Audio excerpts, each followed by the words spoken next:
For starting a business, I'd say anywhere. I would say first do your research. How difficult is it? How difficult to be a business woman in this type of business? I think trading would be difficult for a woman in this day and age, especially with everything being online. Like, we can educate ourselves and adapt. Forex trading in last year in UAE alone reached $469 billion. So hello, finally happy to see you here on our podcast. Thank you. We know that you were one of the speakers and it was very, very interesting to hear you. So can you tell us how you see the audience? How was the audience? Do you like how they listen to you? Did you hear some interesting questions to your site? I definitely had some interesting questions. I had some very positive feedback after the talk, which was great. It's been a great experience so far. I think it's also nice to have this type of experience here in this type of event, right? Yes, to definitely. Be a speaker. Definitely. Yeah. It's always an honor to be a speaker. We also know that you have your own company, which you represent here. How you feel and how you see, is it good to to participate with this type of event for yourself? So it's always good to be at an exhibition. Dubai brings in people from all over the world with different cultures, languages. And I think if you're ever expanding your network, it's the best way to do it is to be at events. Yes. Do you like actually how the ProFX Expo made the exhibition? Yes. What do you like most? Like 3 points, let's say 3 points. Positive 3 points. I think there was definitely a good opportunity for networking from a B2B side. They were very quick to respond to any inquiries. They were open to suggestions. They had a nice idea about this live trading and the Guinness World Record attempt. So those are all positive aspects that I could say contributed to the event. Yeah. Actually, as a woman to woman, I want to ask you because not too many women understand tradings, how difficult is it? How difficult to be a business woman in this type of business? So actually, we have 2 different verticals to our business. We're Scan Global Holdings, and then we specialize in financial advisory and wealth growth and protection, as well as like migration, tax savings, auditing, taxation, and then business brokerage.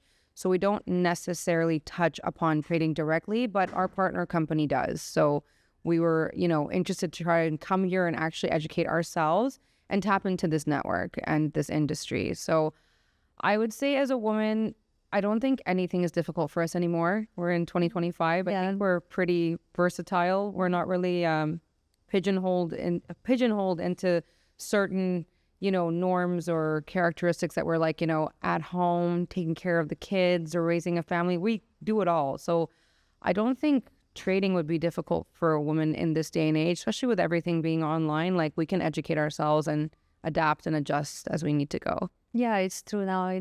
So many things has changed. Yes. But still, it's good to see a woman in the business as a founder, as I know you're the founder of the company, right? I'm the head of marketing, actually. Oh, okay. Yes. It's also good, The founder and CEO actually is from Canada as well, but he is originally from Pakistan, and he grew up here in Dubai. So that's nice. Our offices are here in Dubai, Canada, US, and UK. So he has a strong affinity for Dubai, and there's a lot of growth happening here. And as I mentioned in my speech earlier, the Forex trading in last year in UAE alone reached $469 billion. So it's a huge booming market here. And so it's a great opportunity to have an exhibition like this. How did you see, for example, your company now participate in this type of exhibition? Is it will give some growth to your company, some marketing as you do marketing? So is it will be providing more clients, more customers? Yeah, we hope so. I mean, we've met some very interesting clients and leads here, and it's been a good opportunity to network. I had the pleasure of actually interacting with some of the speakers as well. So yeah, we did have a few interesting inquiries and leads as a result of this 2-day expo. It's nice. Yes, we're also super happy that you like to participate with us. And maybe you can share with us some the company, what you want, how do you want to grow, some advices to some new companies, how they need to grow, what they need to focus on. Sure. Well, actually, that's one of the things that we do as a company is that we actually help businesses start here in UAE, specifically Dubai. We have a business brokerage firm, so that's actually one of the verticals of our holding company. For starting a business, I'd say anywhere. I would say first do your research, make sure that your business plan makes sense, make sure you have a business plan. That's also really important. In terms of forecasting, make sure that your numbers are very conservative and try your best to mitigate and assess the risk. Dubai is one of the greatest places to work and open a business because there are a lot of benefits to opening a business here. And one of them being that it's pretty much a tax-free zone. You know, when you look at the rest of the world and the way that we are taxed, Dubai offers a lot of benefits, like being in a practically tax-free zone, even though we have a little bit of a corporate tax now, but it's nothing compared to where most of us come from, like myself, where we're taxed through the roof. So that would definitely be my advice for someone opening a business here, is to do your research and also try to partner with someone that's already opened a business here if it's possible. Mm-hmm. And maybe some specific advices for the marketing. For example, if some company start a business, what they need to focus on the marketing, what type of the marketing they need to do if they want fast growth.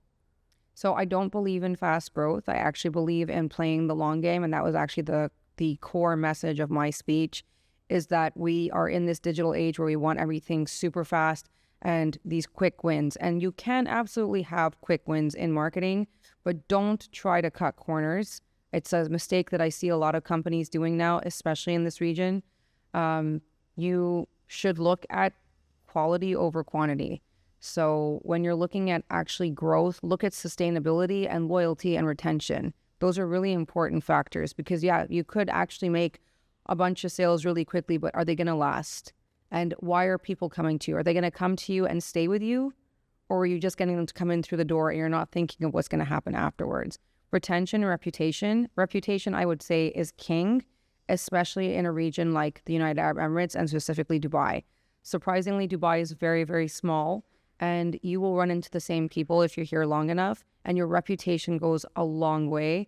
And Arabs, and especially Middle Easterns, care the most about reputation and recommendation. So if you want to succeed as a business, give a good service, provide a good product, and your word of mouth recommendation will take you a long way.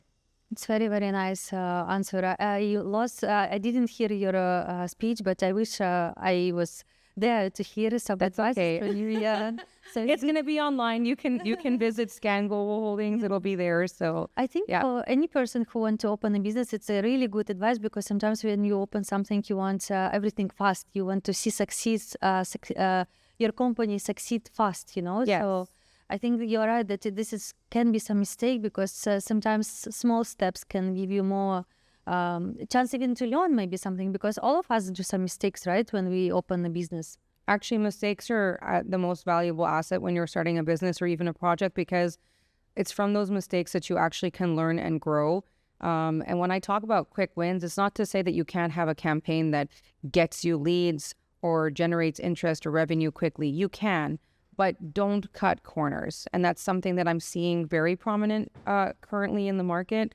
And if you actually look at a proper business plan, most businesses do not actually generate any profit until I think about year 2 or year 3 is the average for a business to actually start generating revenue or even break even. You know what I mean? So it's okay for a business in the first year to operate, let's say, at a loss, because you need to actually have that kind of budget to make sure that your business succeeds in the long run. If you look at even platforms like Facebook, Facebook wasn't generating money for many, many years until they grew and they made sure that they had a successful foundation, and then they started charging and then they started having ads. And now look at where they are today. It's really interesting. And of course, I want to ask you, would you like to participate with us for our next events, for our next exhibitions? I hope we'll have a chance to. I mean, we need to see We're actually currently doing a property show in Canada in about 3 to 4 days. So yeah, we're going to be having events all over. So thank you. But yeah, for sure, I hope that we'll have a chance to work together again. And thank you for inviting us. Thank you so much too, and thank you for coming to our podcast. Thank you for your information, and we wish you also good and succeed in your business. Thank you so much. Thank you so much. Thank you. Thank you.